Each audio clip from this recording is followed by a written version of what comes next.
বাফুফেতে আবার ফিরছেন গোলাম রব্বানী ছোটন। জাতীয় নারী ফুটবল দলের কোচ হিসেবে ব্যাপক সফলতা তার। গত 14 বছরে তার অধীনে কয়েক ধাপ এগিয়ে বাংলাদেশের নারীরা। তবে এবার আর নারী দলের নয়, এলিট একাডেমির কোচ হয়ে ফিরছেন ছোটন। বাফুফের এলিট একাডেমির বর্তমান কোচ ইংল্যান্ডের পিটার বাটলারের সাথে চুক্তি আছে 31 ডিসেম্বর পর্যন্ত। ছোটনের সঙ্গে বাফুফের আলোচনা মানেই পিটার আর থাকছেন না একাডেমিতে। জানা গেছে ছোটনের অধীনে কাজ করবেন স্থানীয় আরো কয়েকজন কোচ। তবে পিটার বাটলারকে নারী দলের প্রধান কোচ হিসেবেই রেখে দিতে চাচ্ছে বাফুফে।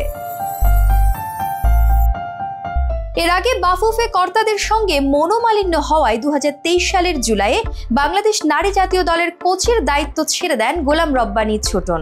নারী ফুটবলের সঙ্গে দীর্ঘ 14 বছরের সম্পর্ক ছিন্ন করে সে সময় বাংলাদেশ আর্মি নারী দলের কোচ হিসেবে যোগ দেন তিনি। তবে নতুন করে বাফুফেতে যোগদানের ব্যাপারে তিনি মৌখিকভাবে সম্মতি দিয়েছেন বলে জানিয়েছে বাফুফে কর্তৃপক্ষ।